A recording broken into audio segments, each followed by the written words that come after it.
Okay, well, I guess we can get underway. First of all, I want to welcome you all to this auspicious occasion. It's the 02/22/2022 meeting of the Urban Flood Safety and Water Quality District. And if anybody in the group is superstitious, this should be right up your line today. So, Mr. Chair, I would also like to add it is Margarita Day as well. well, Good. well, let's adjourn then. Not all bad news. I like Margarita Day better. I have Yeah, a neighbor okay. that's a numerology Yeah, nut, well, yeah, and if you she's do, out over the wall. if you take Margaritaville and do the numerology, it comes out 02/22. No, I'm kidding. Okay. So let's call this meeting to order.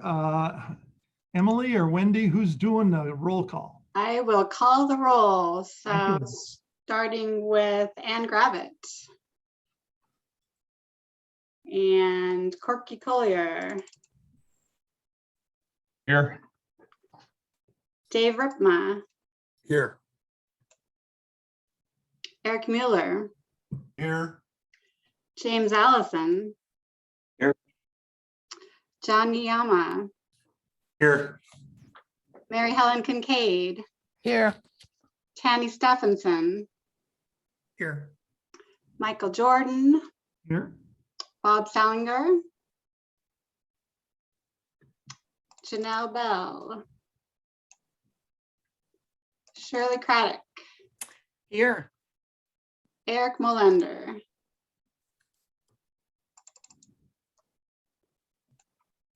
We have 9 board members present. Okay, we have a quorum. I will ask at this time, because it wasn't on the printed agenda, but came in later as an addendum. Are we gonna, when will we handle the appointment of Mr. Washington? With the board's permission, we can do it during the, do it next during the public comment period. And Emily's prepared to speak to that. Okay, great. Well, I'm Go sorry, did we have any other public comment before we go to this? We do not. Okay, Emily?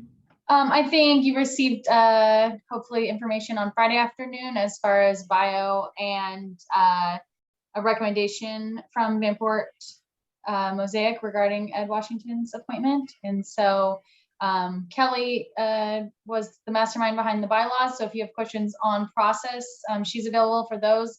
Otherwise, just a reminder that this was a seat that was originally appointed by the governor. And since it was vacated, it's up to you all to determine a suitable replacement. So, and this would just require obviously a motion and a vote for the record. And again, Kelly's here if you have any questions on process. And just for clarity, this was a seat appointed by the governor for a specific background or expertise, correct? Yes, and I believe that, Evan, did you want to chime in there? Okay, I believe we're moving forward with this as the environmental justice seat. I Okay. think it might be interest in the floodplain seat, but I think it could be either. That's the beauty of this appointment. But we are working on another person who's expressed interest who might be more closely aligned with the environmental justice slot. So if it pleases the board, perhaps using the other slot, if that's comfortable, would be better. And now you've got me confused. Which one? The interest in the floodplain. Oh, okay. All right. Okay.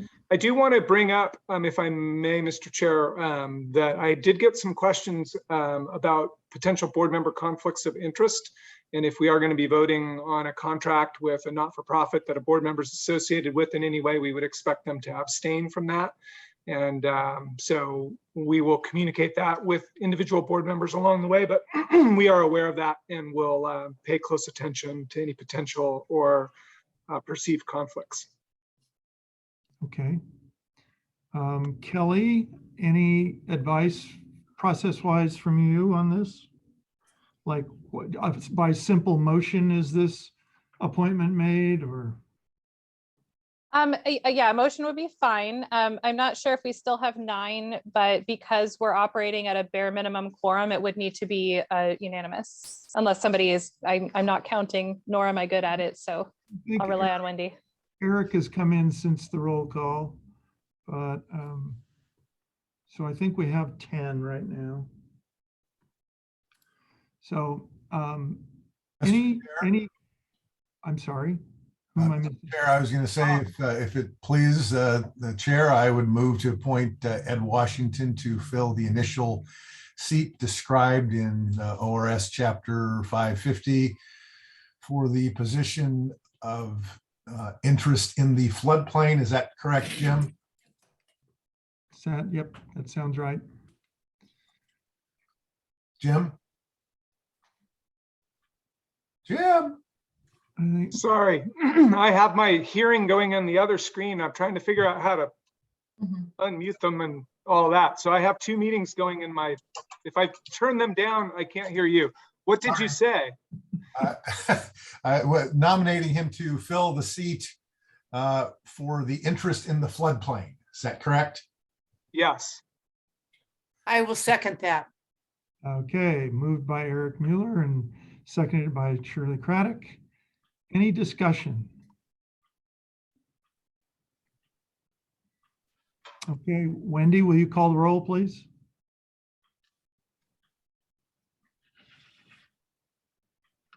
Just saw Shirley's hand up. I didn't know, was that a discussion or? My just to hand be up is discussed? for another point, so I'll wait till after the motion is Okay. voted on. Corky Collier, Aye. Dave Ritma, Yes. Eric Mueller, Yes. James Allison, Yes. John Niyama, Yes. Mary Helen Kincaid, Yes. Canny Stephenson, Yes. Michael Jordan, Yes, Shirley Craddock, Aye. Eric Molander.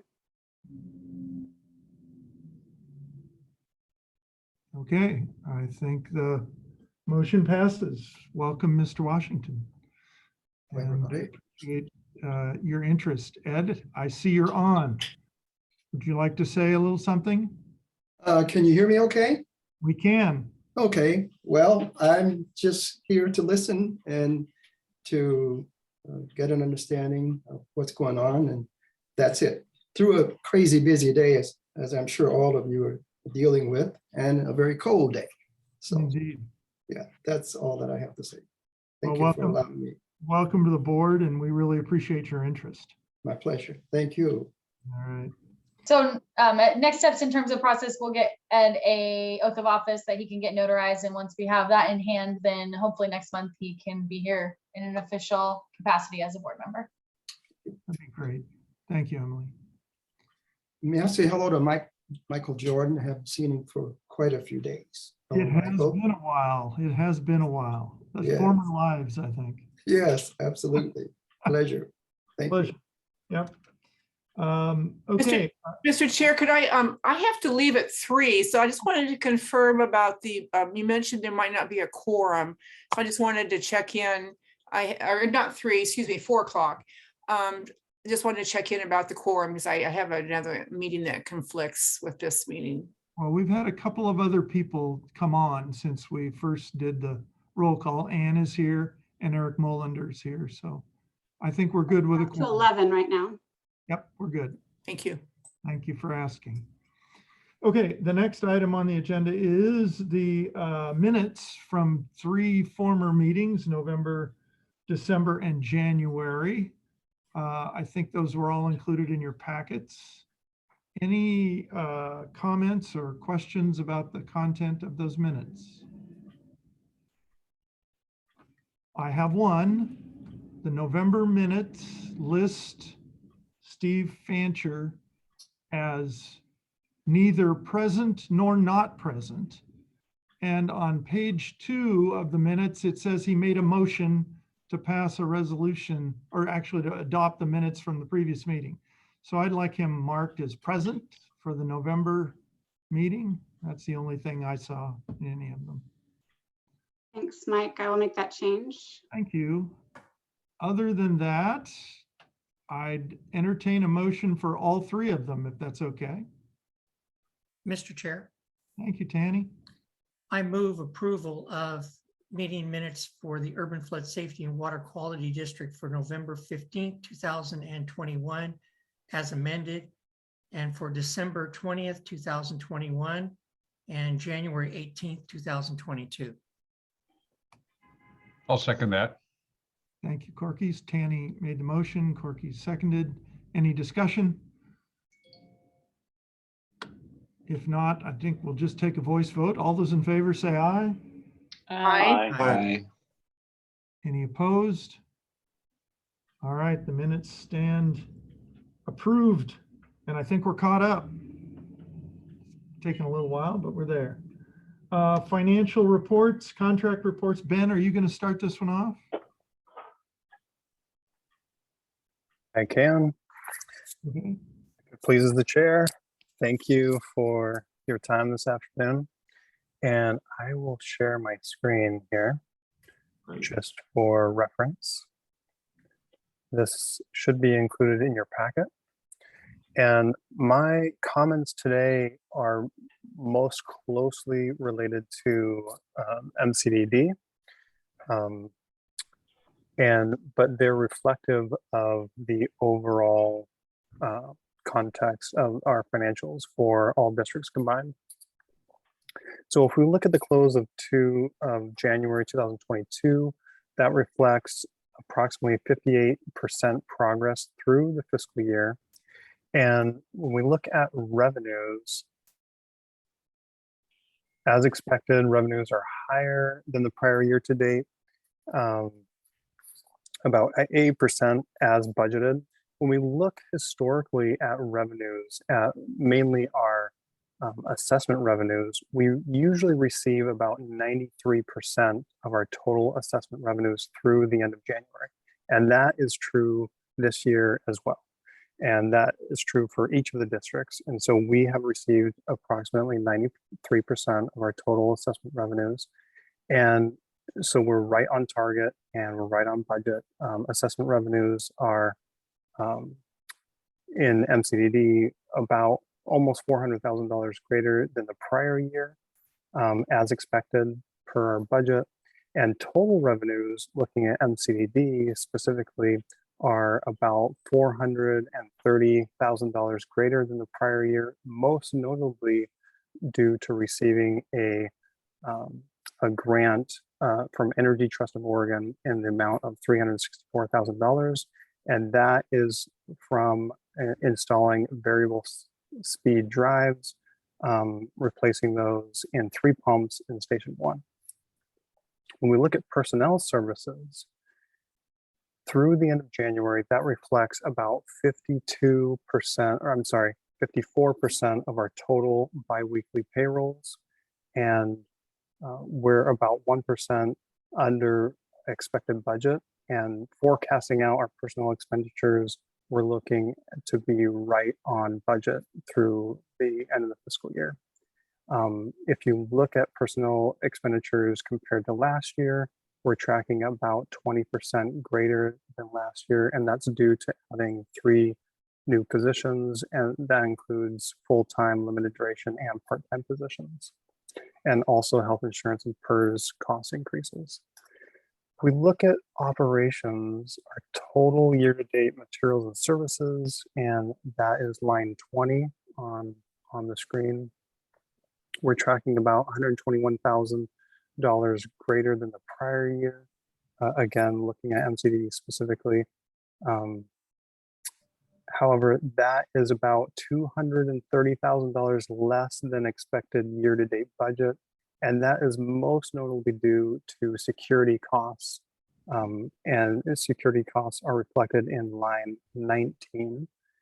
Our security costs are $94,000 above our annual budget, and we're only halfway through the year.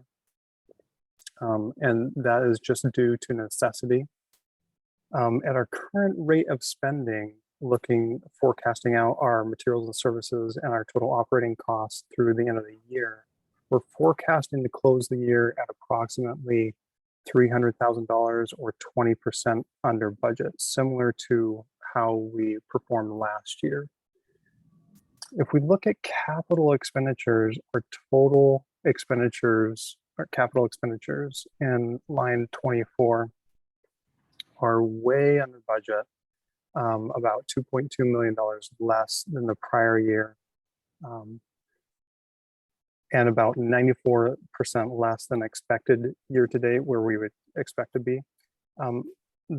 The capital improvement program has experienced significant delays due to several dynamics, including but not limited to supply chain disruptions, contractor staffing shortages, and procurement process backlogs internally. And I've talked to Bill and Bill Owen, and there are significant capital expenditures are forecasted in the third and fourth quarters of this year. So we should see some significant movement in that area towards the end of the year. And I'm happy to entertain any questions or comments. Thank you for your time. That concludes my report. Thank you, Ben. Any questions for Ben?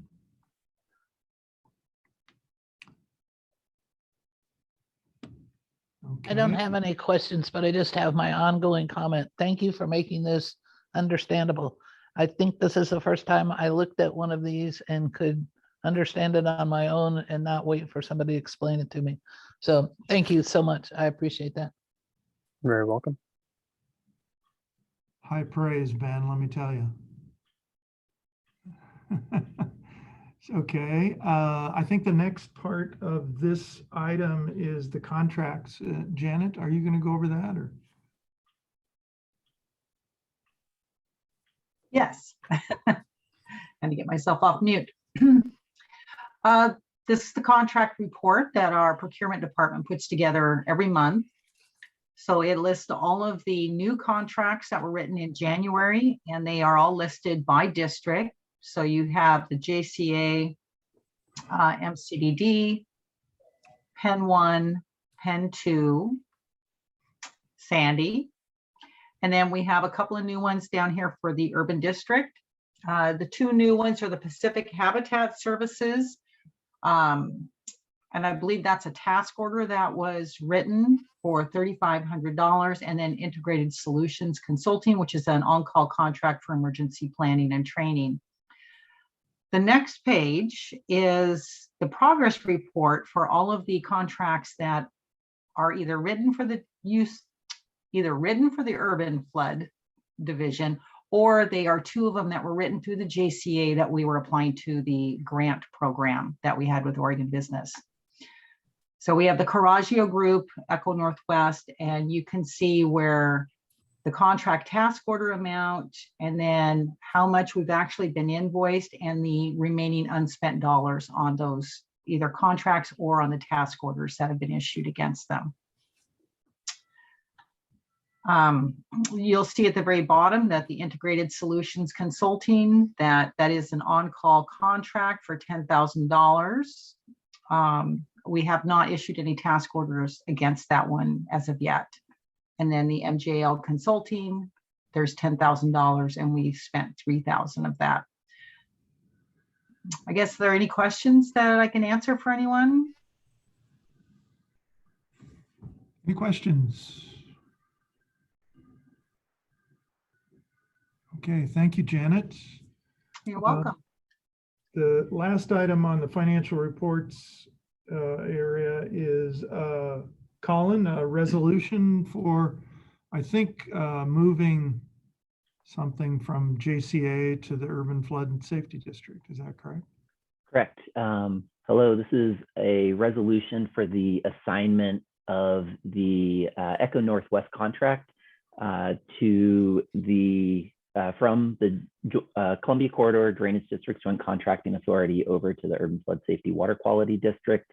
The resolution would direct staff to draft and execute a contract amendment. And this was planned from the beginning with Business Oregon. They required us to contract through the Joint Contracting Authority. They used the Levy Ready Columbia Partners contributions as the local match for this total project. We asked for Business Oregon to extend the grant as we hadn't used all of it last year. And so we knew that we would basically spend down the rest of the grant amount and then transition it over to the Urban Board. So your budget has $150,000 for this that was put in there, both as a fail-safe in case we didn't get the grant extension, but also to cover whatever remaining costs. So we are at the very end of that grant. And in fact, we'll have to split one invoice between the Urban Board and the JCA that will allow us to completely expend all the grant revenue, which is great. And with passage of this resolution, you'd be directing our legal and procurement staff to make an amendment to the Echo Northwest contract to have the Urban Board pay for the contract instead of the JCA. This was brought first to the JCA last Thursday, and they voted in favor of it. And so now it needs to come to you. Hong, is there anything else that you would like to add about this process, or Kelly, sorry? I think just one small correction is that we revised the resolution rather than to refer to specifically a contract amendment to just an appropriate legal tool, because I think we're leaning towards use of a assumption and assignment agreement instead of a contract amendment. And so we'll make sure that this happens in the way that you direct us. Leave the legal stuff out. That's not for me. So yes, Kelly said. It will yes. be with some sort of a legal instrument that so we will be back to the appropriate board member to sign an appropriate legal instrument to affect this assignment. And I can just share as a background, this highlights the future work that's necessary to absorb and assume all of the contracts of the legacy district. So we want to get it right this time around, because it will dictate the path that we're going to be taking in maybe a year, if Jim is successful this afternoon, to assign all of the legacy district contracts to the urban district. So, but there is some urgency to this particular one just because of the exhaustion of the grant funding by the JCA. So I appreciate the board's patience with us to allow us to have time to figure out the appropriate legal instrument, but we'll be back with you. Thanks. An exciting pilot project opportunity. Yeah, right. So the language that was in the agenda regarding this resolution is appropriate for a motion? I don't have the agenda, but if it's the resolution number and the title, that should work just fine. All right. Well, I would entertain a motion for that resolution 2022-02-01.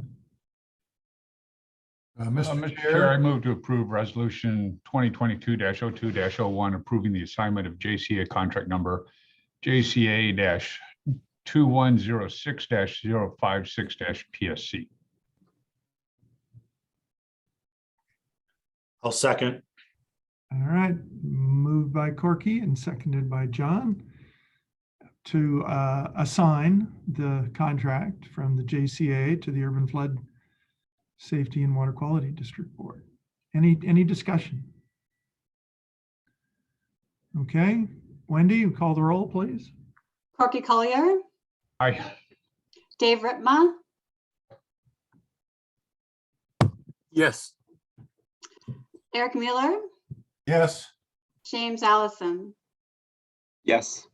John Niyama, Yes. Mary Helen Kincaid, Yes. Tanny Stephenson, Yes. Michael Jordan, Yes. Shirley Craddock, Aye. Eric Molander, Aye. Anne Gravitt. Yes. Thank you. All right, unanimous.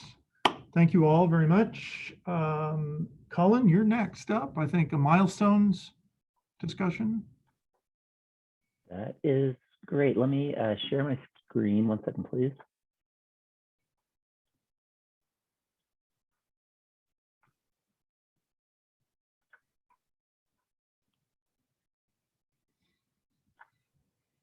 Excellent. Okay.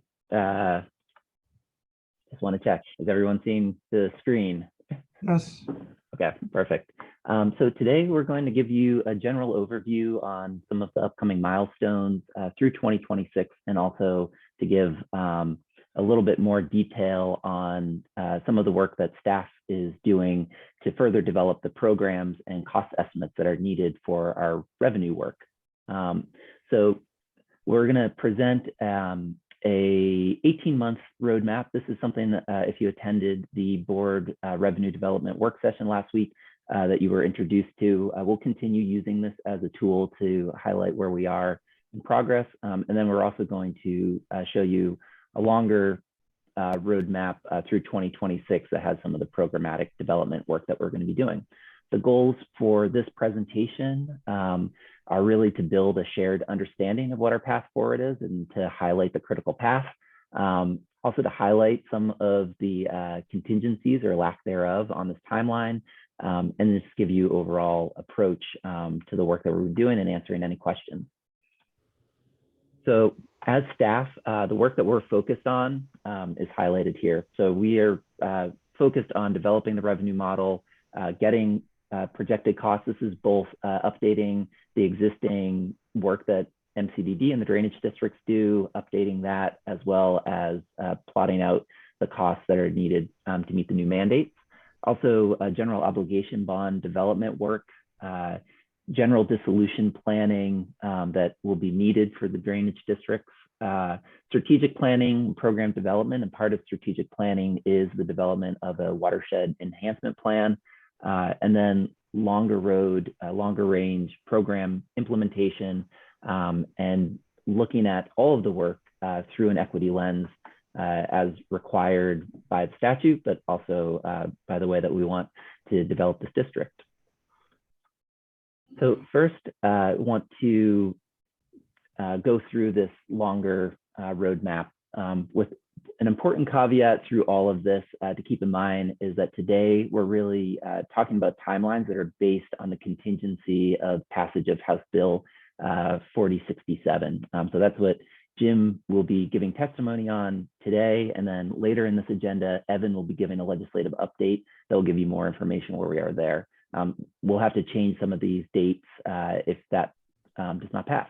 So a quick orientation, this 5-year timeline lays out the major milestones, breaks down the board's work into 2 phases. So the first phase defines the role of the district and how we go about funding it.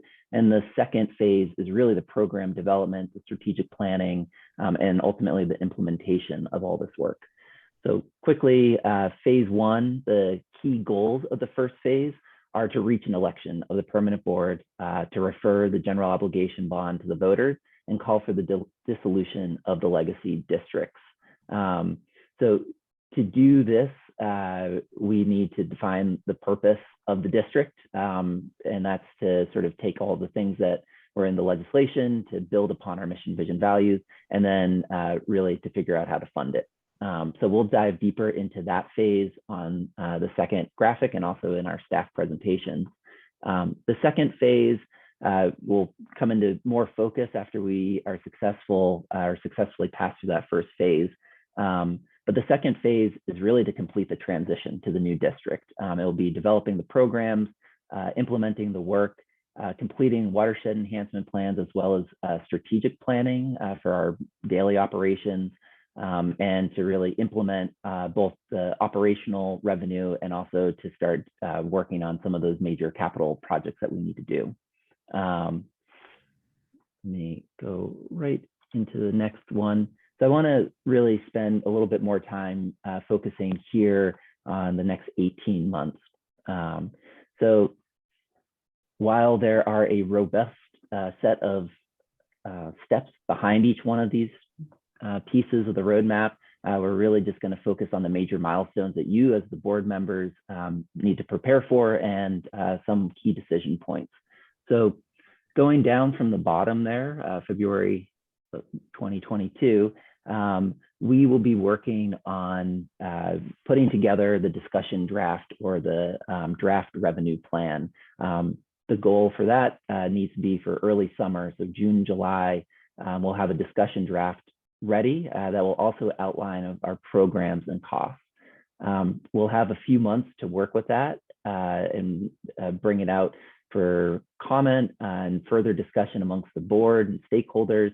But the goal will be to have an adopted operational revenue structure this fall of 2022, October of 2022.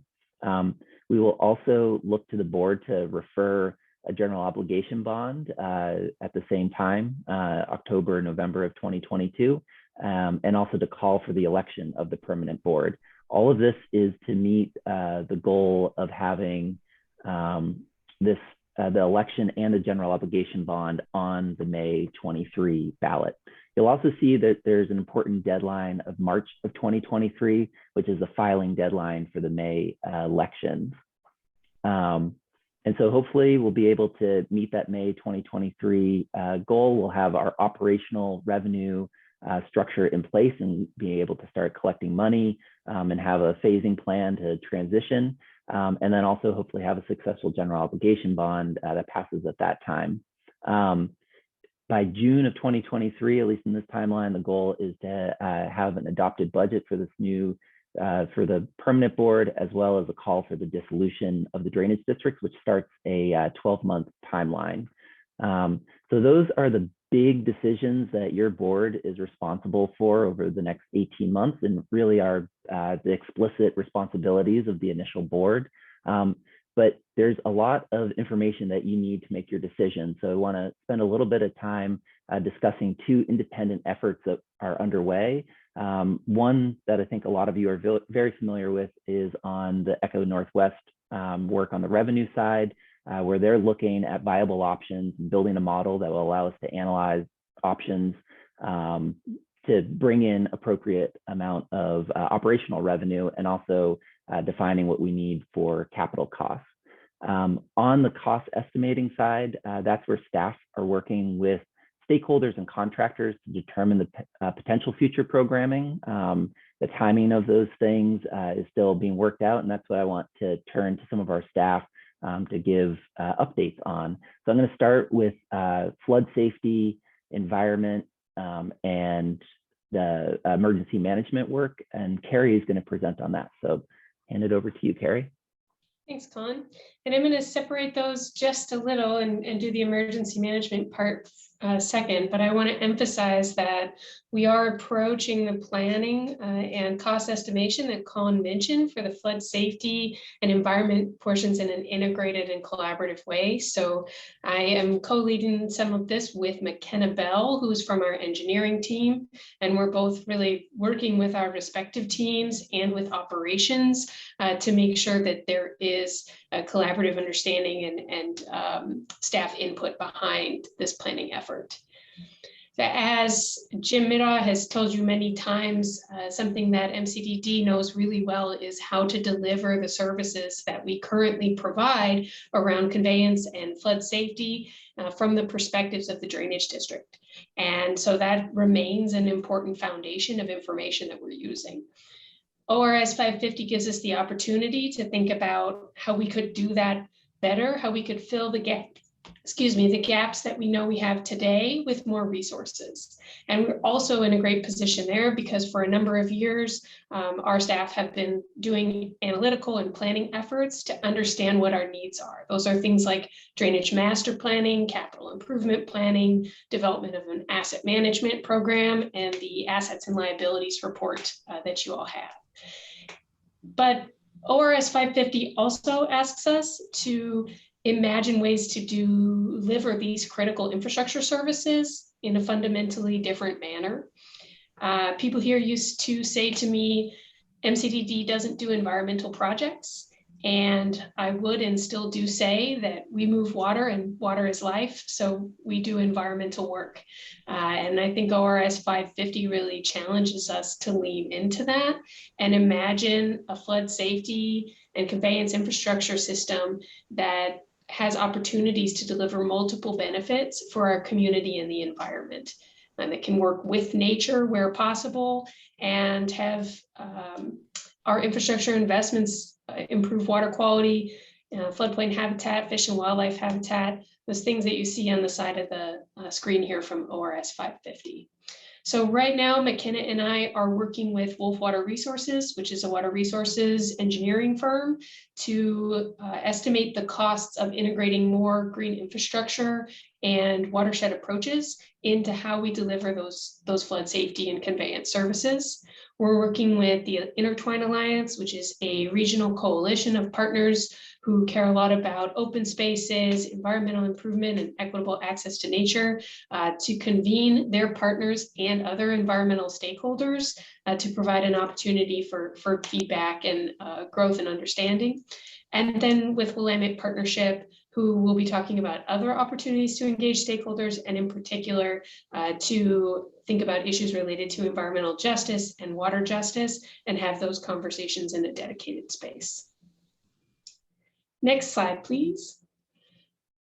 And so I'm going to switch gears a little, and also as the environmental program manager for MCDD, be telling you about emergency management. We happen right now, Brian Eberhardt, our emergency program manager, recently went on to bigger and better wonderful things at the state of New York. And so we are recruiting for an emergency planner and project manager and person that you'll see in the future to help us iteratively refine and define services and costs for emergency management.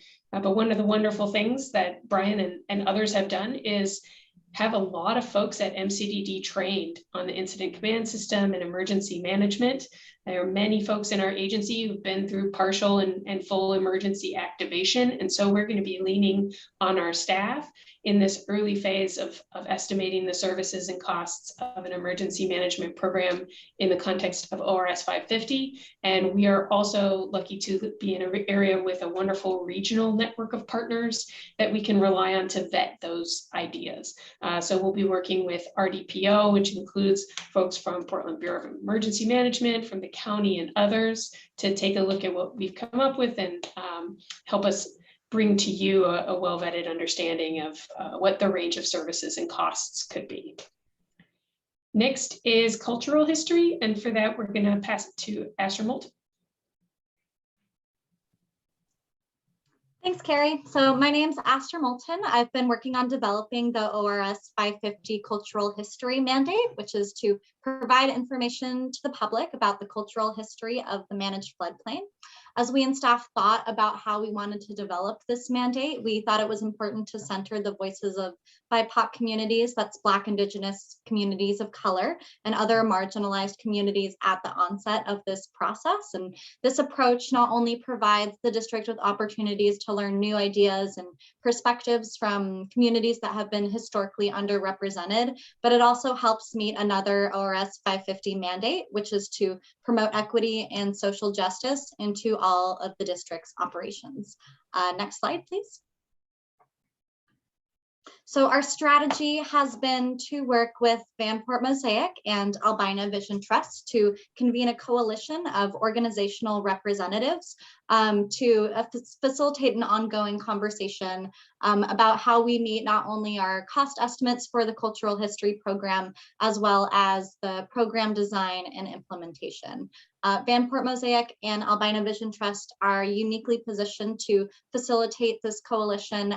They have strong partnerships with BIPOC organizations and other community-based organizations. They have expertise in stakeholder convening, facilitation, and community engagement, as well as strong organizational connections to the cultural history of the area.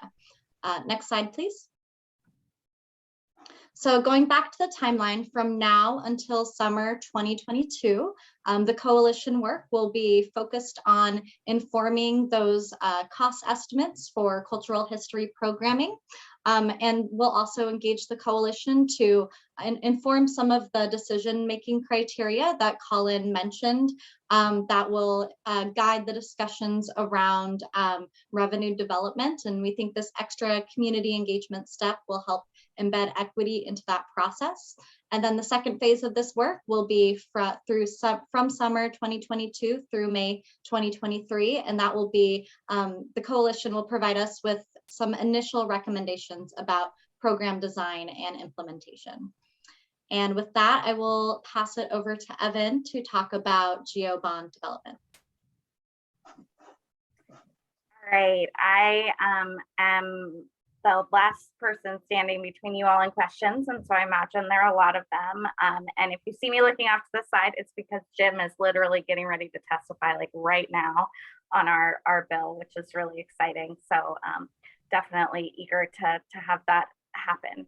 So as folks have been talking about for the last 10, 15 minutes or so, we are undergoing a big process right now to develop both the revenue side and the cost side of where we're headed. Another piece of this that we've talked about a little bit, but has been at the center of a lot of different discussions over the last 5 years is the kind of capital cost piece. And so as staff are working with stakeholders to flesh out the programmatic areas and potential costs, they're going to be capturing both operational and capital ideas, which will be integrated into the model that ECHO's working on and our 20-year projections.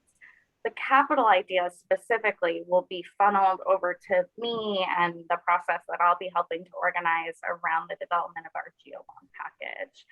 And you know, even though it isn't quite decided yet that we are going to have a GeoBond package, we have been operating under that assumption for quite some time. And it's one of the big benefits of the new district. So, you know, we're working, and if House Bill 4067 passes, we'll be able to do that sooner without the permanent board being in place. So we want to really get going to have that tool available to us. So a lot of work has already, you may remember I presented in, I think it was December, around some of our most urgent capital needs. And a lot of our work has already been done around the flood safety and emergency management elements. We've got the Army Corps of Engineers project in place. They've completed a feasibility study and identified about 130 million in projects to sort of modernize and upgrade our system. We also have a set of recertification projects that need to be completed in order to maintain accreditation through FEMA, which allows us to maintain access to the National Flood Insurance Program. And then the drainage districts also have a set, each district has their own existing capital improvement programs. That sort of all falls under the flood safety and emergency management side. Then Carrie and Aster talked a little bit about some of the environment and climate adaptation, cultural history work that we'll be doing. And we'll be identifying some programmatic areas of focus to bring forward. Colin, can you go to the next slide, please? So this is another one of those stair steps that you're seeing. And this one really starts at the sort of this summer. So once we've sort of gone through this process of developing the initial revenue, the revenue model, and are sort of looking at that draft, that discussion draft that Colin mentioned, we will be able to take a lot of the stakeholder input that was derived during the first few months of this year and start to sort of develop our GeoBond themes. One big area that we already have developed is the flood safety. That's going to be a big portion of what goes into the GeoBond. But since we do have mandates in these other areas, and we know these other areas tend to be popular with voters, we're going to be working on identifying some themes to pull out and some areas to focus on. We're not going to have the time, if we go for May 2023, we won't have the time to develop a full prioritized list of projects. But what we think we'll have time to do is develop kind of programmatic areas of focus, sort of like Metro has done with the Parks and Nature Bond. And so as we take the stakeholder input, we'll use public opinion polling and focus groups and other targeted outreach to narrow and refine some of those options. We'll work with you all, of course, to get your feedback and various stakeholders. And the goal is to work towards developing a geo bond package to refer at about 6 months out from the May election. That would be December of 2022.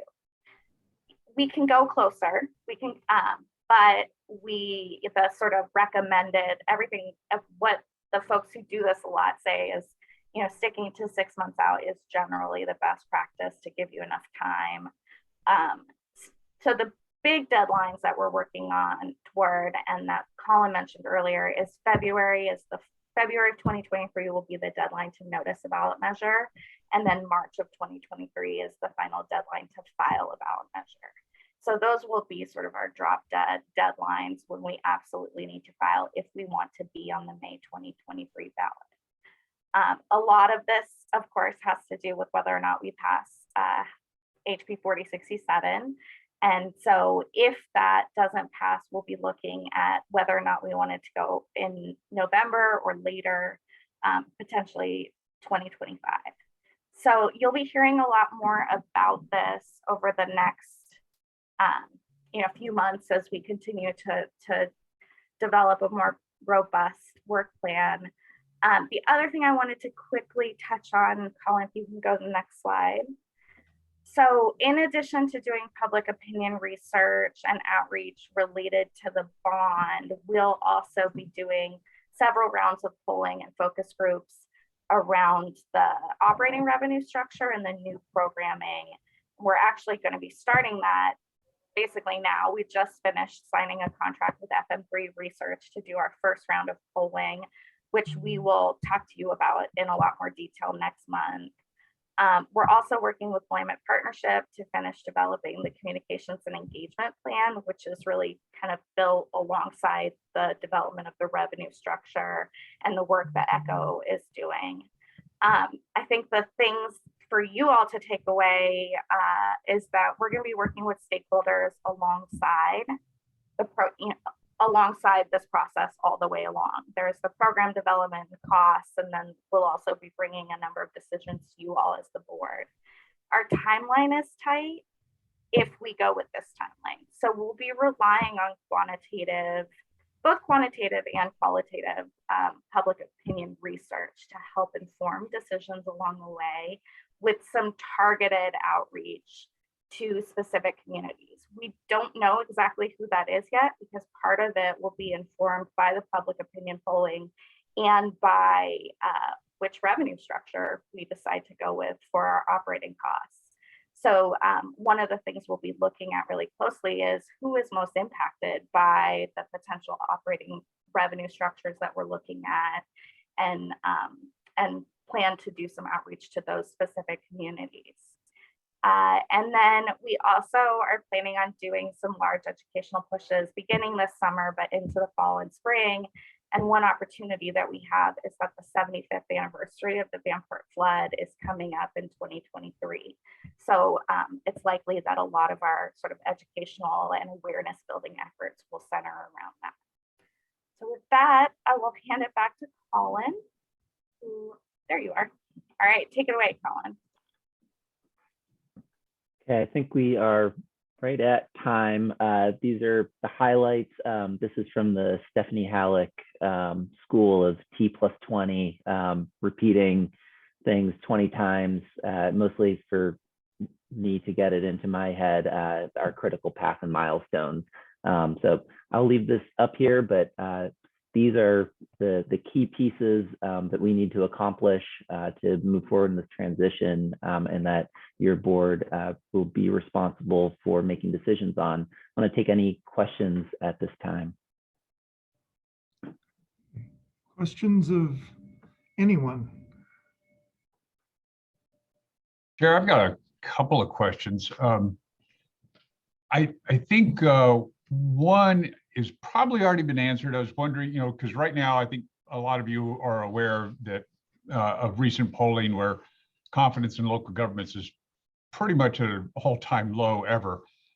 And so I'm a little bit worried about whether May 2023 is the right date. So, but it sounds like from Evan's description, we're not we're not locking ourselves into that. We'll probably make that decision in November, December, or something like that with an open mind, right? Well, I think more polling is absolutely fundamental in making that decision. We also don't yet know that we have the ability to do that. Right now, the way the statute works, we have to put the permanent board in place before a GeoBond can be referred. So that's my other question, and maybe we need to answer this offline. I don't want to bog things down with a technical one here, but what happens if a new board is elected, but a GeoBond does not pass? Because from an MCDD perspective, for example, I don't know that we would want to dissolve, being burdened with all this additional costs and programs and no additional revenue for it. So what happens in that case? Kelly, I see you came on camera. You do a beautiful job of answering this question. I came on to answer questions about the GeoBond timing.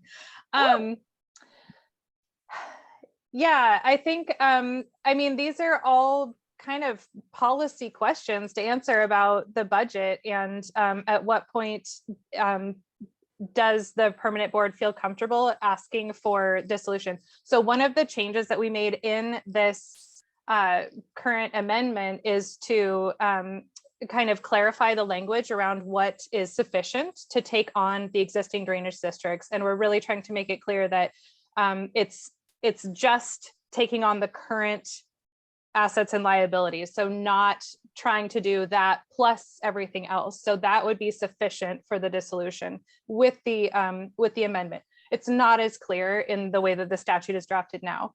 But because there's that trigger, then the permanent board can wait until it feels like there is sufficient revenue operating in order to take on those liabilities.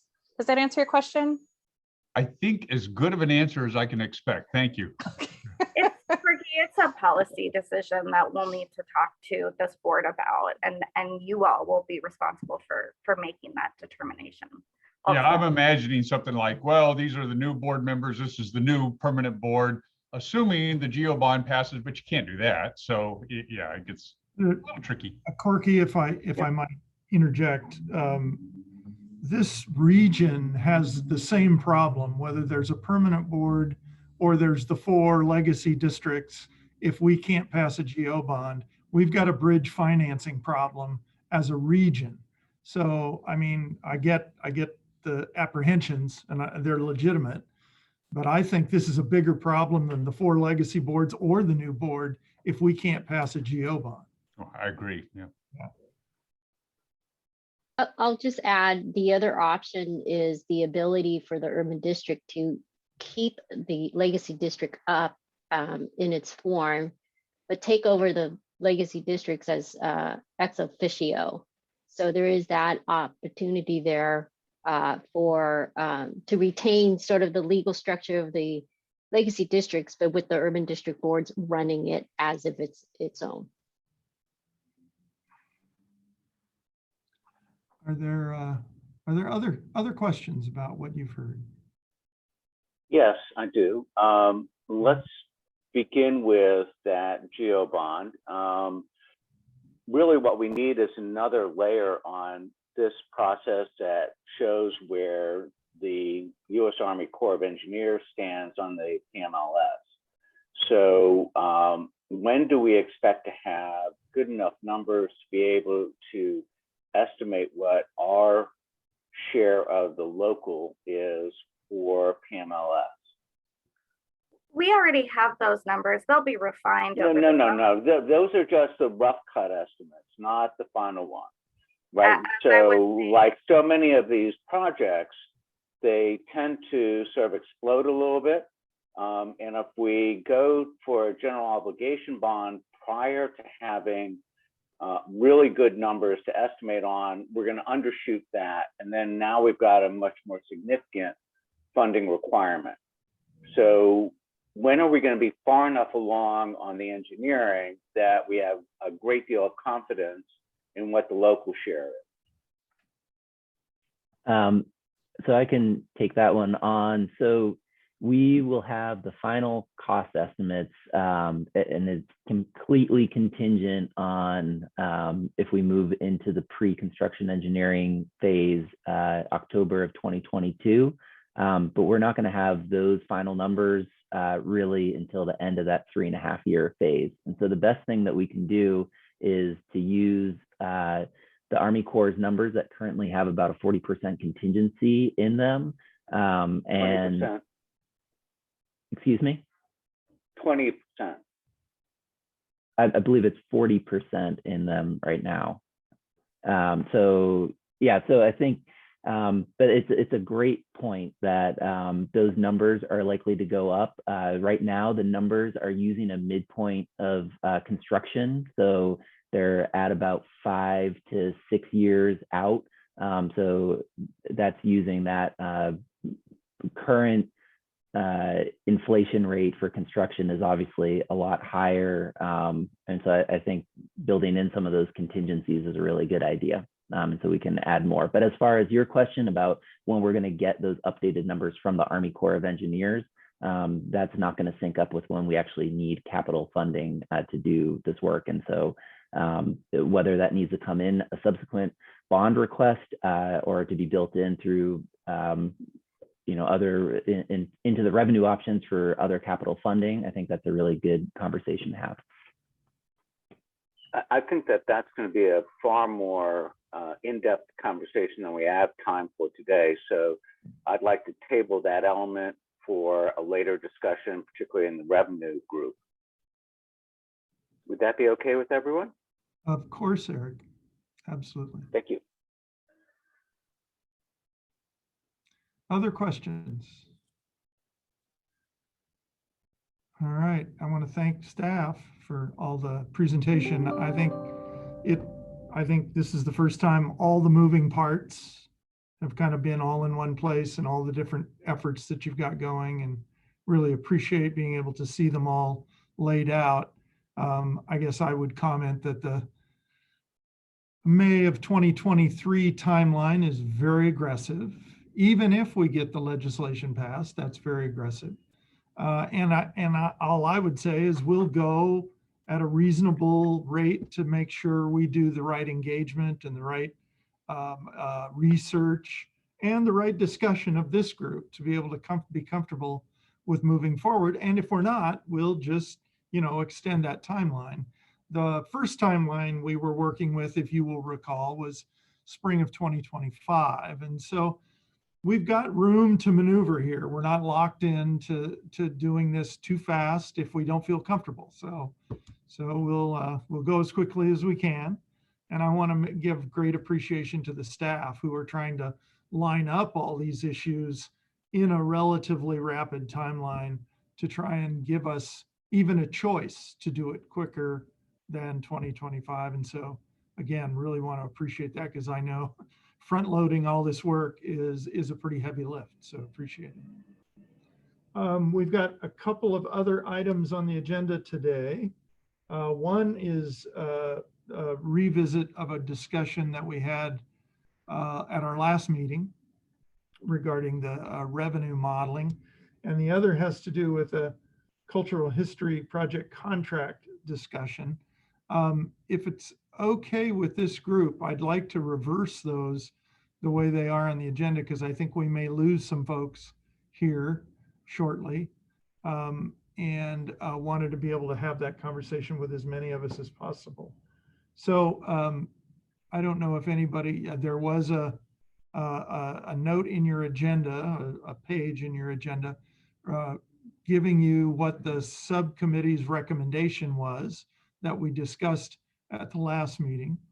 Colin, I don't know if you're revisiting that for us or who on staff might be updating all of us on that. I can revisit that. And so down at the, I think, end of your agenda might actually be the last page, page 26 on the packet. I can share my screen and share this, but this is picking up the conversation from the last meeting, which was bringing a recommendation to the full board. At that time, we still had the subcommittee making the recommendation, but that was to direct our consultants over at Echo Northwest and their subcontractor on what revenue options to model. And again, want to emphasize that this is not a decision about what the revenue tools that would be in the revenue plan. This is really just what will go into the model and will provide more comparison for these different revenue options available. So the recommendation is up on the screen there, which modeling to proceed with the utility fee option, general obligation bond, and inclusion of the permanent rate and local option levy options. I think the second piece there, at least current staff assessment, is that we're not going to have a reliable amount of SDCs over $1 million. So those will just be described qualitatively, and that we are not going to further consider sales tax, real estate transfer tax, tax increment financing, and payroll tax. And then other options that are available, such as activity fees and things like that, will be described qualitatively and will not be modeled. So that's the recommendation from the committee. And I had talked previously to Councillor Ripma, and he presented last meeting. So I don't know if Councillor Ripma, if you wanted to provide any counter to that, or if anyone else would like to speak on this.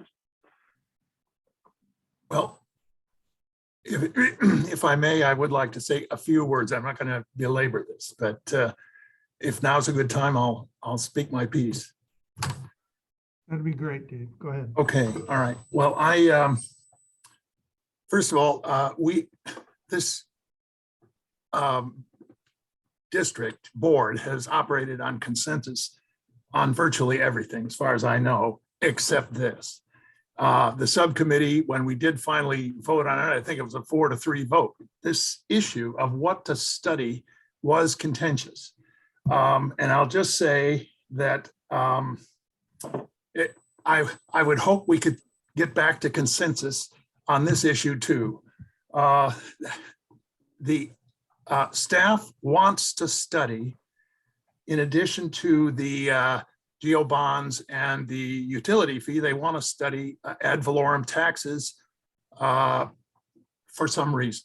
The argument made was that it was cheaper to study it now than later. But a couple things.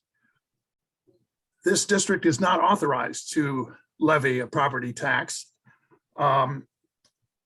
It wasn't contemplated at the time when this district was set up. When this district was being proposed, at least at Troutdale, it was utility fee and geo bonds.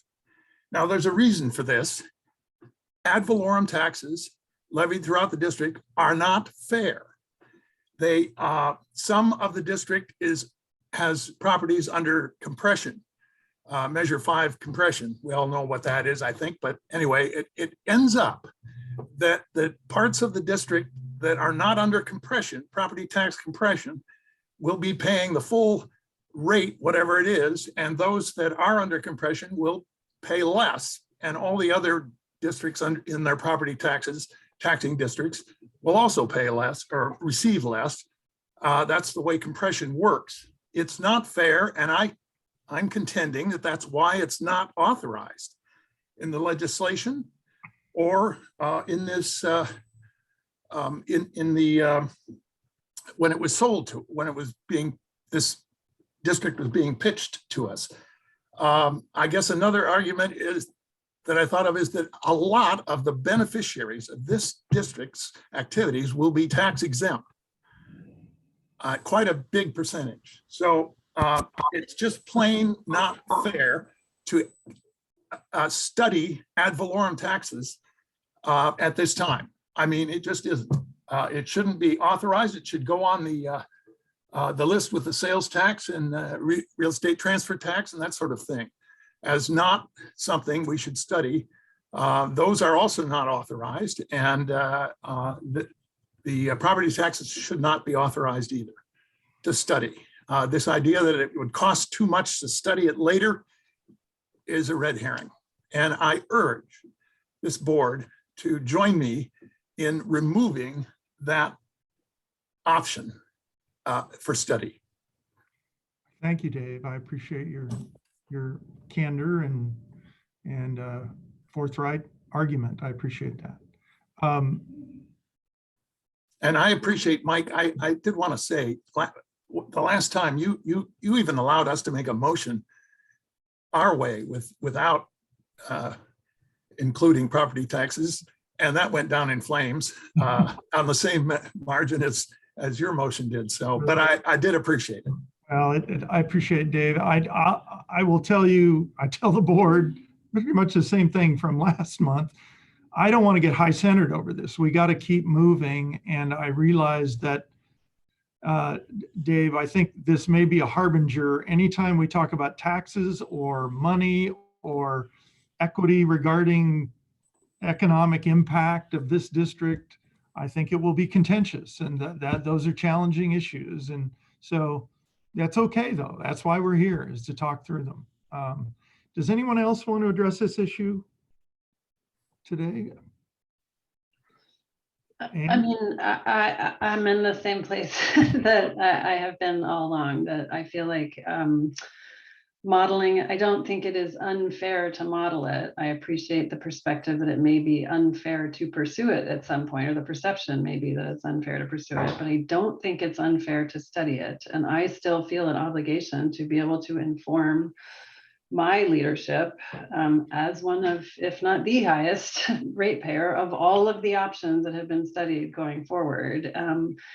And hopefully, or maybe the result will be that the modeling shows that the geo bonding utility fee is the way to go. And it's based on comparison to this analysis that's been done on the property tax. But in the absence of the research, we have to say, well, we didn't look at that. I don't know if a property tax will be better.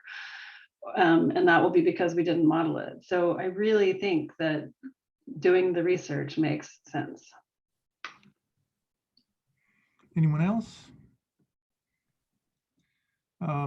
Kelly, I want to ask you a procedural question again. Last month, we were talking about the fact that we needed 8 votes for anything to pass. Is that the case here? I want to be clear on it. You're asking me to do math, Mike, so give me a second. I think we have currently 15 board members that are eligible to vote.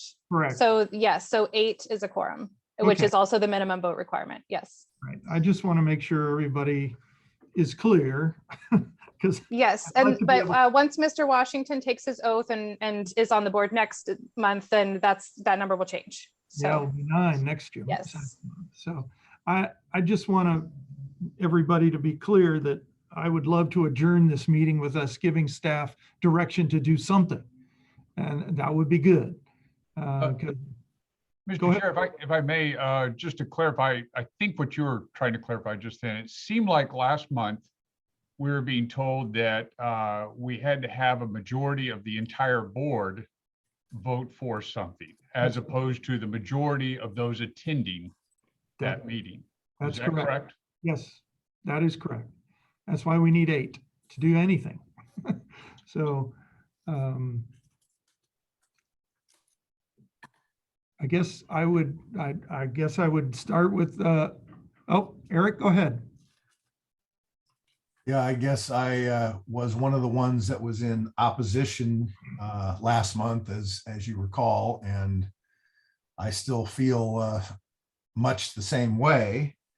I will, however, say that in the intervening period, our illustrious chair of the Levy Ready Columbia Board has taken me by the ear and had a conversation with me about this issue, and has reluctantly persuaded me that Ann's argument that she just made, that we need the information, if for no other reason to be able to say, we did look at it and it's not a good solution. And the study demonstrated that for no other reason than that, then we may need to get it. Before my conversation with Nolan about this, I was reluctantly moving in that direction from the standpoint of my big concern is that if we don't make a decision, as you put it, we're high centered or we're stalled out. And given the, aggressive timelines that we've looked at in the previous slides, we can't afford to not move forward with the rate option analysis. As long as it's clear in the minutes, and I guess I will want to make sure that there is some reflection of that in the minutes next month, that this is just to gather information. This is not approval of the options. Then, I guess I will probably disappoint some of my East County colleagues by indicating that I will reluctantly support the proposed motion that's on the slide. Thank you, Eric. Others? Eric? Oh, I'm sorry. You muted yourself, Eric, if you want to. All right, let me unmute it. There we go. There you go. In this instance, knowing what the numbers are is better than not knowing.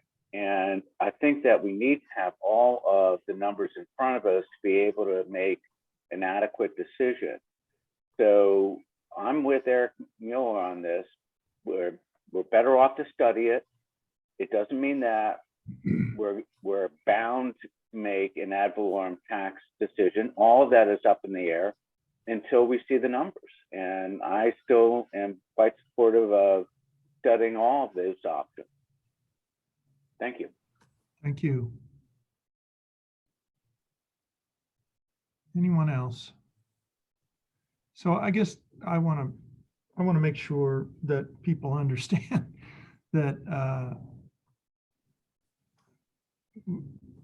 even if this board wanted to do an ad valorem permanent tax or levy, we would need to go back to the legislature again and go through all of this again to even be able to say we want to do that. So I'm with you, Eric, Mr. Mueller. I would say that the record is clear that this board does not have the authority, and we are not making a decision to move forward with either a permanent rate or a local option levy. I hope the minutes are emphatic in that, that is not where this board is going right now. And oh, by the way, even if it was, it would be a really long, difficult journey. So I think we are all clear on that at this time. So unless there's anyone else that wants to add anything, I would entertain a motion to approve the recommendation as presented. Mr. Chair, I'll move to approve the Revenue Analysis and Development Committee's recommendation for revenue options to model. And is there a second? Second, Eric Mullender. Any further discussion? Okay, Wendy, would you call the roll, please? Corky Collier, Aye. Dave Ripma, No. Eric Mueller, Reluctant, yes. James Allison, Yes. John Niyama, Yes. Mary Helen Kincaid, Yes. Tanny Stephenson, No. Michael Jordan, Yes. Eric Mullender, Aye. Ann Gravitt. Yes. Is that everyone? I think that's everybody present. Great, I count 8 yeses and 2 nos. Thank you, Wendy. Thank you all for going through that. And again, I can't tell you how encouraged I am by this board's ability to have this kind of a conversation and yet be able to move forward. It's not an easy thing to do. And as we move forward on these difficult decisions, we are going to face more of these kinds of really challenging questions that are going to come before us. And so I want to say how much I appreciate all of you and your honesty and candor and ability to move forward. I really appreciate it. So thank you all. We have one other item on the agenda. I think it's Esther. Are you going to present on the contract? Yes, I am. Let me share my screen. Thank you. Absolutely. All right, well, nice to see everybody again. So as I mentioned during the roadmap presentation, we are developing a partnership with Vanport Mosaic and Albina Vision Trust to convene BIPOC communities and other historically marginalized groups in a coalition to help develop the cultural history mandate. And in order to accomplish that work, staff seek board approval for a personal services contract with Vanport Mosaic in partnership with Albina Vision Trust to convene and facilitate that coalition, and wanted to give you more details about that contract here. So next slide. Once again, this is a personal services contract with Vanport Mosaic with a not to exceed amount of $200,000 through May 2023. Once again, Vanport Mosaic and Albina Vision Trust are conveners. Will recruit and facilitate a coalition to provide recommendations for how the district can better support historically marginalized communities, as well as meet the cultural history mandate. The not to exceed amount of $200,000 provides opportunities to offer community stipends to coalition members, and also gives Vanport Mosaic the resources they need to hire an external facilitator, as well as a process designer. And this approach of centering BIPOC voices follows public involvement best practices, and once again helps us meet the ORS 550 goal to promote equity and social justice into all operations. I'll move on to the next slide. So the procurement for this contract utilized the resolution that you all adopted earlier this year, which is to update section 225 of the LCRB rules to include opportunities for co-creations with nonprofit organizations. And as a reminder, that new rule states that the district may procure personal services with contractors directly through negotiation if the Urban Flood Safety Water Quality District Executive Director determined that any of the following circumstances will apply. And we added this fifth circumstance, which is the contractor is a not-for-profit organization, and the contractor and the district will both share in the decision-making process and will work together to define a scope of work and contribute resources according to a mutually agreed upon arrangement. So the intent is to work closely with Vanport Mosaic and Albina Vision Trust to convene this coalition on behalf of the district. And like all of our contracts, the contract will be administered by a project manager that will work closely with the vendors to design and complete the work, and as well as review and approve monthly invoices. And that is all I had for you. Happy to answer any questions you may have. Maybe you can take the slides down. I can. Yeah. Everybody. Thank you, Esther. Esther, I have one question. Yes. The time frame for the work is going to span perhaps multiple fiscal years. Is that correct? Yes, for this contract, it would span this fiscal year and next fiscal year as well. Okay. Do you know the expectation of expenditure or any estimate for this fiscal year? Yeah, so for this fiscal year, we believe it will be in the ballpark of 55,000 from now until the end of June. Okay. Do we have budget capacity for that particular chunk? We do have budget capacity for that. All right. I just wanted to make sure. I knew it was going to span 2 years. Yeah, thanks for asking. Okay, thank you. Other questions regarding this? Do you want my comments now? Sure, Mary Helen. Okay. Just for transparency for everybody else on the board, I've communicated these thoughts to Mike, and Corky and I have spoken about my concerns that I have with this contract and how it may unfurl. I have some points to make, and I'll try to be brief. I know that's not my strong suit, but Mike can wave his arms wildly at me and tell me just stop. I'm somewhat encouraged by the previous discussion of we need to get this right and we need to do it in the best possible way. And there, my experience with a number of organizations, the AVP and Vanport Mosaic, as well as Ed Washington's connections with a long history of representing Vanport in the history and equity. His addition to the board is tremendous and will inform the process. He has contributed a lot to the memory activism that Vanport Mosaic brings to Portland and the region. I'm not so sure that their expertise is in convening a group of service providers to create a equity plan. And that's where I have a bit of difficulty. There are numerous other organizations that do equity and inclusiveness planning. And I'll name a few at the end. Mike, I'm going to quote you a little bit in what you said. We want to make sure we get the right about the revenue. We want to make sure we get the right path and are not locked into going too fast or quicker than we need to go. I've long been an advocate since I joined the Penn 2 board of equity, because I don't believe it reflects the people that live here. And I want to make sure that equity is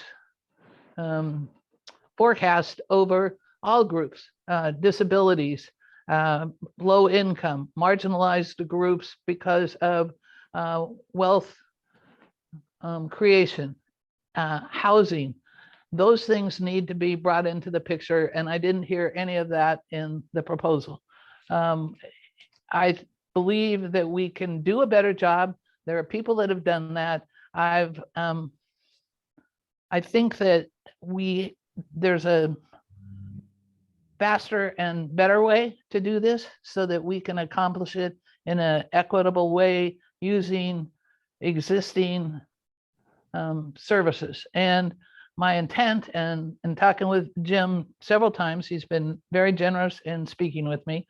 My intent is not to slow the process down, but to enhance the process, make it better, make it more inclusive, use the skills of the people that are out there. And he certainly has contacted skilled individuals. I've come to find out about, well, I've worked with, my neighbor is Maxine Fitzpatrick, and another neighbor is Charles McGee, well, Cyrilda Summers McGee, who is a former director of human resources for the city. Both of them encouraged to get experts to do this. I don't know that we have experts. I think that we should, at the very least, make sure that we have the ability to evaluate what we're going to get for that large sum of money. The concern is a large sum of money to a group or groups that have no verifiable experience they have experience convening people to tell stories about the history and memories of Vanport, but not in service providers. And it's just very important to me that happens.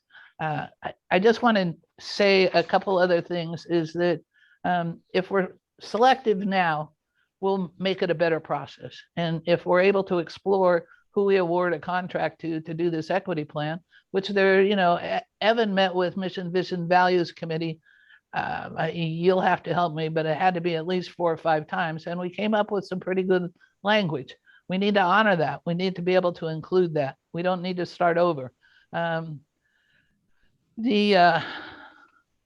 Sorry, I'm just trying to make sure I say things because I got all excited when I started hearing people say all these same things about the revenue committee, and equity to me is just as important. It's not about wanting a contract. It's about making sure that this board clearly has a top of the line, excellent equity plan in place. And that's my goal in this. I think if we're able to identify service providers who can do that and have done that, we're going to expedite the project, get it done, and get it done with skilled organizations. Just to name a few, I mean, and I know they don't fit into the not-for-profit. I don't know how to bridge that or change that, but I don't suspect it would be that hard for the board to say, you know, this, because PSU has a justice, equity, diversity, inclusiveness school in their business school. And there's a gentleman by the name of Evan Green that teaches a class on how to do this. It doesn't have to be students, but it would certainly have insights.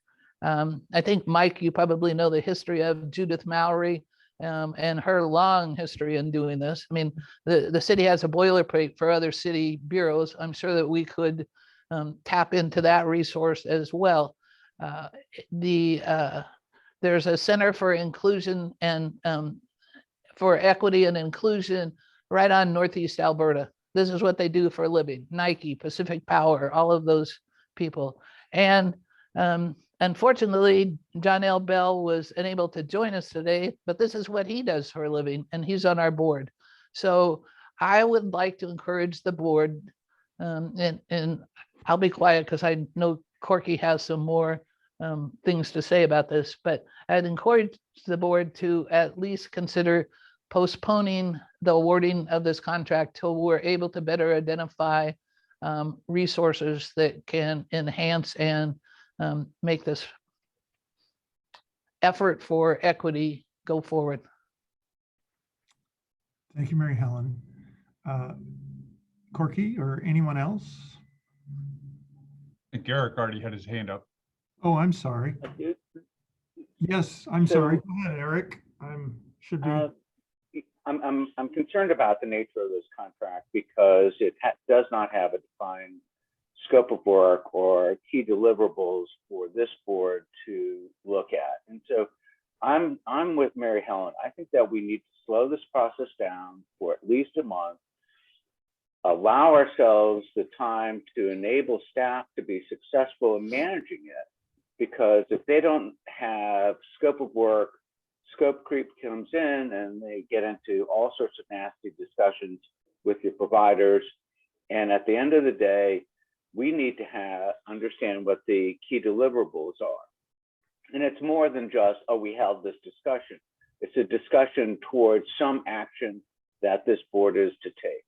And so let's be, slow down a month, make certain that we have these questions answered, and then we can move forward. Thank you. Thank you. Okay, Jim, you have your hand up. Thanks, Mike. First, I just want to appreciate that the board is engaged in this conversation. It's super valuable. And I want to thank Mary Helen for speaking up, and Corky and everybody, because this is how we get good product. And it's okay that we have these discussions. There's just a couple of things that I think are important for the board to hear. And Mary Helen, with all due respect, we're not building an equity plan with this work. We're actually building a cultural history program with some equity implications. And so that's the connection to the equity work. We actually met this morning with a different vendor to build out a work plan for creating the equity strategy for that follows the MCDD policy and is consistent with mission, vision, values. So there's additional equity work that's going to be scoped. Second, I want to make sure that you understand that we're committing right now to phase one. We have a full project proposal that has more details in it that we didn't share with the board, because we typically don't share detailed scopes with the board, because your role is establishing the policies and the priorities and approving the broad budgets. So we're not accustomed to sharing detailed work plans with you, but we could do that to give you confidence. But the phase one is for less than $60,000. I don't have the exact number. I think it's 56 or 58,000 to really convene a group of nonprofit experts and process designers to help facilitate this conversation and bring you guys some initial recommendations in time for your revenue development work. So we do have a more full scope, and we are going to negotiate those deliverables as we implement the contract. Again, if the board's uncomfortable, likes to take a different direction, I feel like we've vetted this pretty successfully, and we're going to engage a group of really pretty professional people in this role. But again, I want to serve you guys and I want to follow the direction you want. But I think we're following a model that worked at Metro, that worked at the city of Portland, that candidly led to the election of a more diverse Metro Council and created really strong relationships and more diverse staff.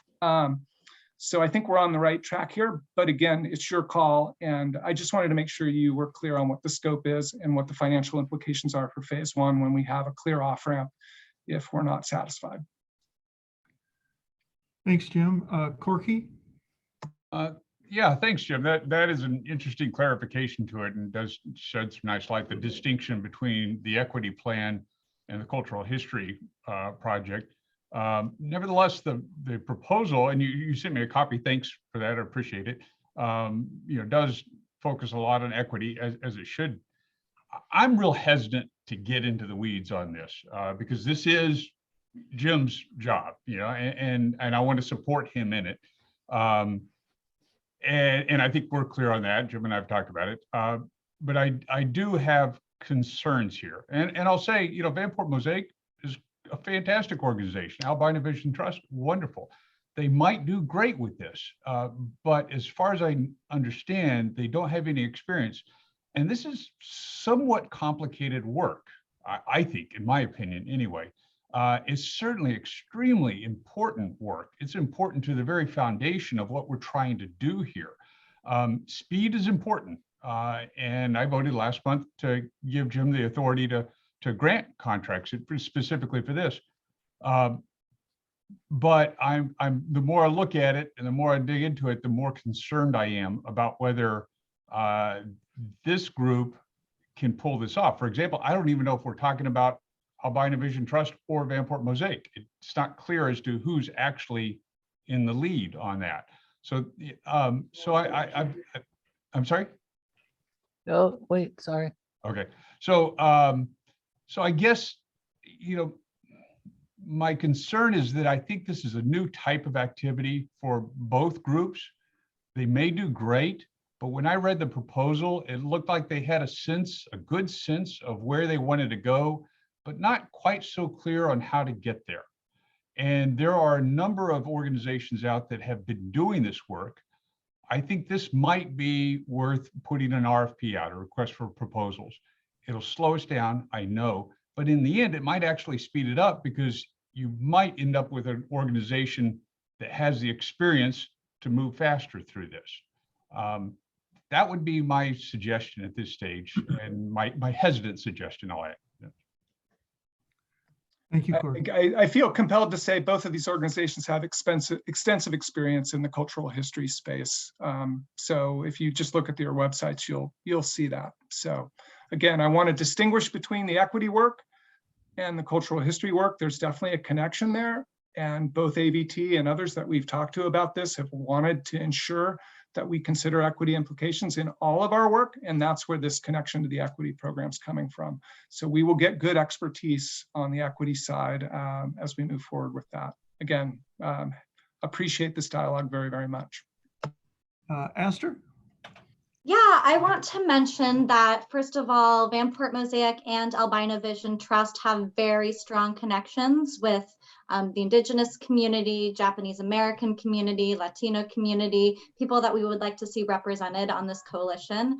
And as Jim said, they do have significant experience in convening groups to do this type of work. And they are also expecting to hire an outside facilitator who will also have experience with this type of work, as well as a process designer. So it's not just them. And to clarify, Vanport Mosaic is planning to manage this contract.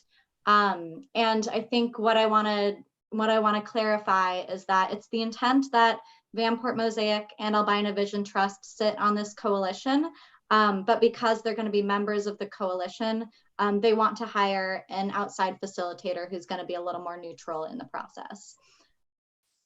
And there was something else I wanted to mention. Oh yeah, it's just about the budget. We are planning on making this a task order based contract. And so the first set of work for the next, from now through the end of June, is pretty clear. We're gonna, this coalition, they're gonna convene it. They're gonna help us create low, medium, high cost estimates for the cultural history program. And then we will issue maybe a month-long task order to figure out what the next steps are. And if the next steps are unclear, or if there's any concerns, then we would simply stop issuing task orders. We're not committing to spending this full amount on this contract. I think the 200,000 is the most we would possibly spend. And the reason we wanted it to be so high was to avoid having to do future contract amendments. Yes, and just taking ED prerogative here, our procurement shop is underwater. They're slammed and it's really hard to get procurements done. So when we're doing procurements, we're trying to extend them long enough to give us the flexibility to get out from underneath what is a problematic backlog. Thank you. Mary Helen, you're next. I want to reiterate that I'm not doing this as any reflection on ability of any one program. Jim, you referred to the Vanport Mosaic website. You can look there, and their mission statement is to bring about memory activism to tell the stories and memories of Vanport and the history and the racial inequalities. I've worked enough in this field with the Vanport place marking. I, in fact, was on the original founding group for Vanport Mosaic. I wrote their bylaws. I wrote their got 501c3 papers. I've worked closely with them. And after we did a 2017 bus narrated tour with the Port of Portland, I started the project to put in static signs, which included meeting with 97 different organizations to get input. I did not see anywhere any indication of experience in bringing together organizations. Yes, they do lots of community conversation and they get funding. My intent in all of this is to make sure we do the right thing in the right way and evaluate what the product is we're getting. And like Corky spoke, and Eric, it's not clear what exactly they do. If we're paying them to hire a facilitator, there's already facilitators out there that we could hire. And I would like to see us at least evaluate if what we're doing is correct in the eyes of the experts, like John L. Bell, like the Center for Equity and Inclusion, like Evan Green at Portland State. Get the experts' opinions. I mean, I'll say, and this is probably goofy, but I've used it, I don't know anything about backhoes. And so I rely on my fellow board members to say, yeah, this is a really good backhoe and it'll do the job. And Val's not in the picture, but he brought some enlightenment to me at a format meeting last week when he said, do we really need this and this? And I kind of chuckled to myself because I thought, we're looking for a tool. I don't know what it is, but I'm relying on my board members. So I'm sort of asking the board members to say, the wisdom here is to at least ask the advice of, and maybe everybody will say, no, I'm too busy, I can't help you. And Jim is a wise, experienced politician that's dealt with a lot of these people. And we've had this conversation. I don't feel comfortable spending 10,000. I mean, we can employ a facilitator. I think I saw Sarah O'Brien on there. Willamette Resources facilitates groups. They have contacts in the community. It's not hard to find those organizations, communities of color, Latino, Native, tribal. Paul Lumley was on our board. So I would at least like us to do due diligence here and say, we did the best possible way to spend our money, not just put the money out there because Mary it's Helen. there. Sorry. Thank you. That's okay. I've just got four people waiting in line. So, okay, and I'll mute myself. No, it's okay. Anne? Yeah, this to me feels like a Jim and staff decision. I have to put my trust and faith in the executive director and the staff that they're choosing organizations that can deliver on this work. And you know, a little bit, it would be because I have a lot of experience in government relations and campaigns. If I came in and said, I don't think FM3 is the right polling firm, I really wish you'd look at other polling firms. I would never say that. I love FM3, but that's what it feels like to me, as if I came in and said, don't hire Dave Metz. I have this other pollster I really think you should use instead. And because that's an area I have experience, but I have to put my trust and faith in I think this is the role of the executive director and his team to recommend to us. So I am comfortable with moving forward with voting on this because I'm putting my trust in Jim and his team. Thank you. Corky? And like you, I don't want to get in the way of Jim's job here. At the same time, it is a lot of money, and it is something difficult to do that we're trying to do here. And I think it behooves us to either hire the folks with the most experience doing this, or if we're going to go with a fresh approach, then it behooves us to get significant assurances, which so far are not there. For example, going to hire an outside facilitator. Great, that's fantastic. Who is that? Is it me? Well, God, I hope not. Additional assurances, I think, are warranted when we're spending $200,000, and when we're doing something that is, relatively new. That's not all that easy to do. This is not buying Mary Helen's backhoe.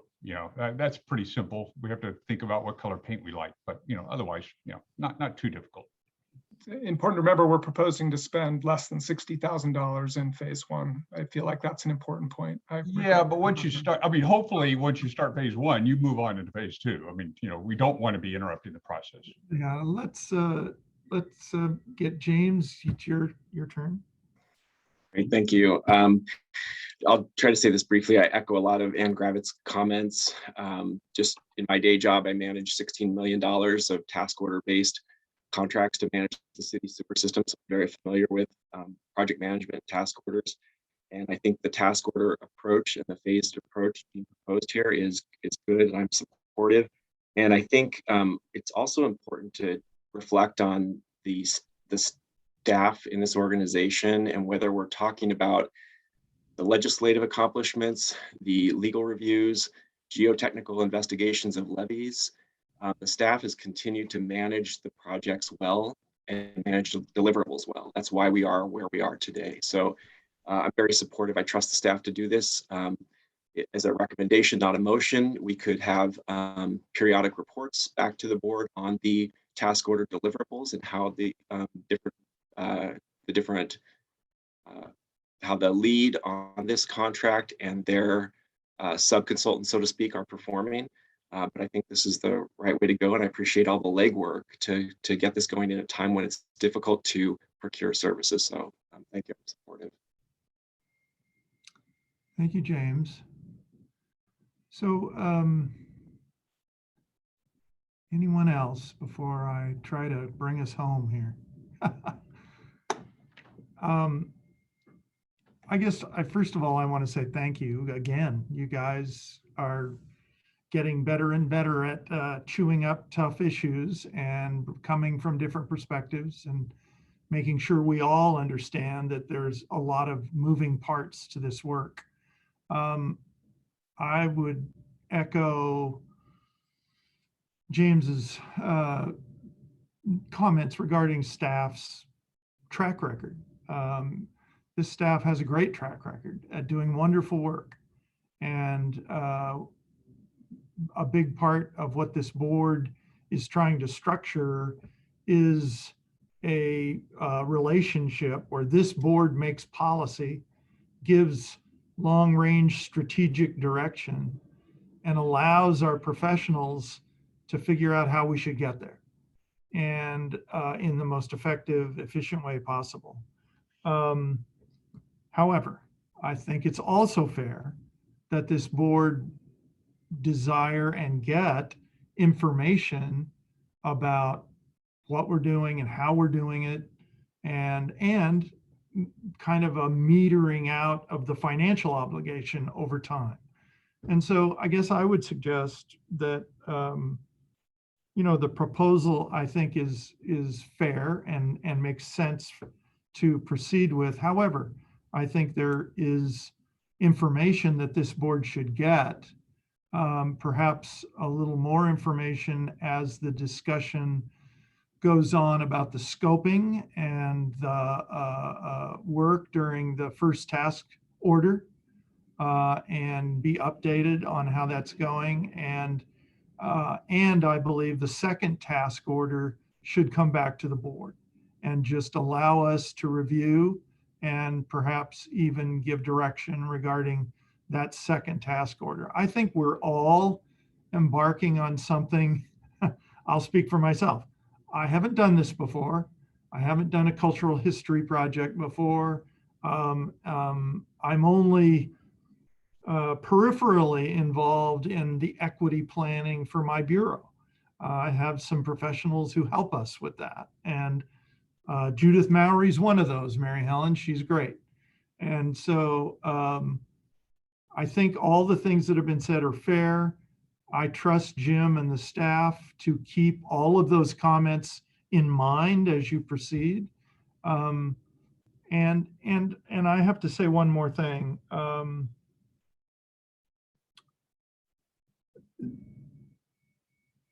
Equity and the acknowledgement of racial diversity and the lived experience of different communities within the district's boundary is a challenging issue for this board and will continue to be a challenging issue, even for some members of us to understand and relate to. And I will just speak to you for my personal journey. I continually am learning new things about my own personal experience with racial and racism and diversity and equity and equal opportunity and the history of that in this community. And so I know how hard this is. This is tough stuff. And I want to say that we need to trust our staff to make the right steps, but we also need them to keep us informed and keep us close regarding these things, because it's relatively new stuff for us. I realize there are some in the community who have done it and done it well, and I know we're attempting to partner with them. And so, but that's a new partnership for many of us. And so I think proceeding will require us to be kind of in each other's back pocket all the time and understanding what's going on. So Jim, I know you take that very seriously, and I know the staff does too, and I appreciate that. Can I just say one last thing? I mean, just because the insinuation here is that I don't trust the staff, and that's absolutely not true. I want to be able to make this process good for the staff because it is embarking on a new horizon. And I guess two last things. The other thing is when we speak about equity, it needs to include all those groups: disabilities, wealth management, people that suffer from housing, that all would be affected by our work. And I don't see any of that in any of the language. And that's probably my primary concern, is that we include all groups that would be affected by the work in the floodplain. And yes, it's been recognized that many groups recognize racial inequality, but I would like to see the definition that the Office of Equity and Human Rights uses for the city in this. However that happens, the work will be good, we'll do something fine. But I just don't want to leave it on the note, because several people have kind of indicated that they trust the staff, which might reflect on that I don't. I absolutely don't. And so for all the staff that is here, I've always sung your praises. I've always relied on you. You've always been very responsive, and I appreciate everything you do. And this effort, or me bringing these subjects up, is just to make your job easier so that the product is better. And I believe some of the things I suggested, even if it's a delay of a week to speak to those people that have done this for years. So I didn't want to leave it on a note that I was sounding negative about the staff. Absolutely not. Absolutely appreciate that, Mary Ellen. And if I insinuated that, I apologize, because I know it's not true. Eric Mueller. Yes, Mr. Chair, I was going to see if you were prepared to take a motion. I would, Eric. Thank you. I would move to approve and authorize the executive director or their designee to negotiate and sign a personal services contract with Vanport Mosaic with a not to exceed amount of $200,000 using a contract template reviewed and approved by legal counsel. Is there a second? I'll second it. Thank you, Ann. Eric moved and second. Any further discussion? If not, Wendy, would you call the roll, please? Corky Collier, Regrettably, no. Dave Ritma, No. Eric Mueller, Yes. James Allison, Yes. John Niama, Yes. Mary Helen Kincaid, No. Tanny Stephenson. No, Did you say no? no, Michael Jordan, Yes. Eric Molander. Is Eric still with us? Yeah, he's yes, muted. He's muted. I was muted. No, I said no. And Gravitt. Yes. I have 5 no's and 5 yeses. Yes. Speaking of being high-centered. Well, your staff has work to do, and this was really a healthy debate. And I want to just acknowledge Corky and Mary Helen and the rest of you for digging in, and let us go back and do some more work. And Jim, I'm there if I can do anything to help out. And I want to acknowledge how receptive you've been and staff. Great debate, really. You guys are doing your job. So again, I appreciate the feedback. This is how this goes. And again, we've got work to do and we need to be accountable to you all. So this is how boards are supposed to operate, folks. And it's pretty obvious that I am willing to help at any time. That's right. 24/7. So no, your intentions have always been positive, Mary Helen. That's been very clear. Share what the resources that I have contacts with.